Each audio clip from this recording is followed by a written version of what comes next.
You've reached the SeaBank Chronicles, a natural sound theater transporting you through the living science of Southeast Alaska. Produced by the Alaska Sustainable Fisheries Trust. In partnership with Sitka Seafood Market. This is Beth, your radio operator.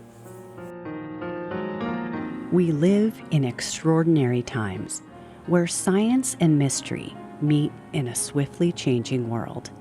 To enter the SeaBank Chronicles, just keep listening. Logbook 2, Transmission 4, Cracking the Black Cod Code. You've spent a lot of time ground truthing the SeaBank ecosystem. You're wet, you're cold, you're hungry. It's time to gather around a hot stove to ground truth dinner. Come on in out of the rain. Your mission is waiting on the counter. The SeaBank is famous for its seafood, and black cod, also known as sablefish, is a global favorite. Go ahead and measure out that sake, mirin, miso, and sugar. While the fish is marinating, you'll be cracking the black cod code to answer the following question. Why is this species so rich?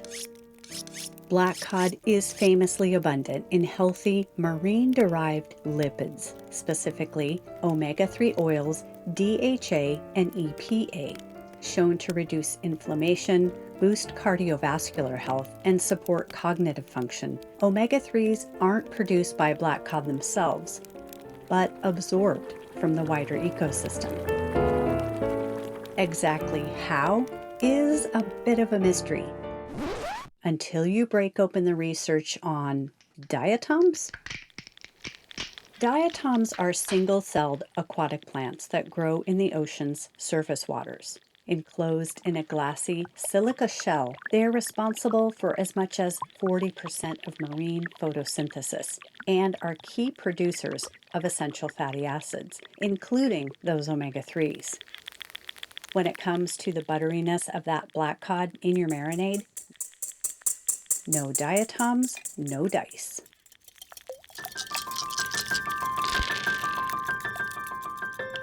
Diatoms usually function as plants, converting the sun's energy into simple sugars that nourish fish, seabirds, marine mammals, and other aquatic life forms.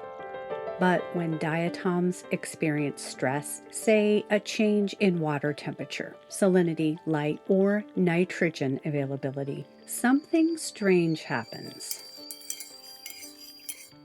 They temporarily stop behaving like plants and become more like fuel cells and batteries, producing and storing huge amounts of lipids. It's a survival mechanism that allows diatoms to warehouse the high-test reserves they need to weather tough times like darkness, temperature extremes, and nutrient starvation. What happens next is a chain reaction that powers the sea. Essential fatty acids are nutrients used as building blocks for things like cell membranes, but they're also a potent form of energy, containing more than twice the kilojoules supplied by carbohydrates or proteins. When it comes to energy production in the marine food web, diatoms are outliers. As much as 70% of their biomass can be composed of life-sustaining oils. How do essential fatty acids get from diatoms floating on the sea's surface to a black cod down in the ocean deep, as much as a cold half-mile or more beneath the water? Intermediaries such as zooplankton, herring, and pollock provide transportation.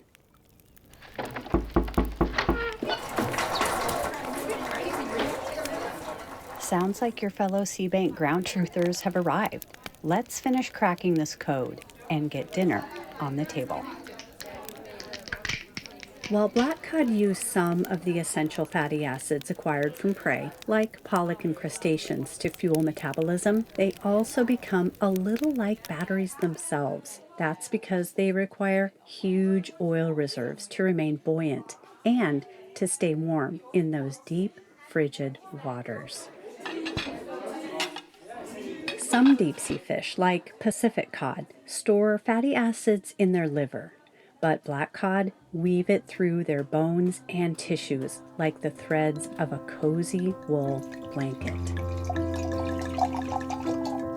When omega-3 oils are cooked, they release volatile compounds like ketones, alcohols, and aldehydes, associated with a variety of flavors, including meatiness.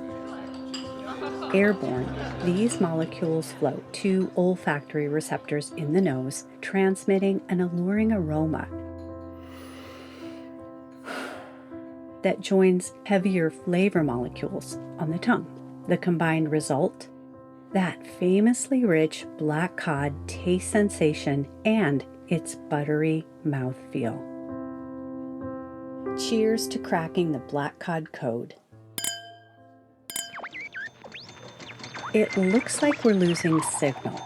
I know you have more questions, like how can you make the miso and soy glazed sablefish recipe featured in this SeaBank Chronicles transmission? Easy. Just visit sitkaseafoodmarket.com and click on recipes and cooking tips. To learn about Alaska's sustainable small boat fisheries that bring black cod to your stove, visit thealaskatrust.org. Gunish Chish to the Tlingit, Haida, and Tsimshian people for stewarding these lands and waters since a time beyond human memory, and for sharing them with all who make the SeaBank home. When in doubt, keep listening to the places where science and mystery meet.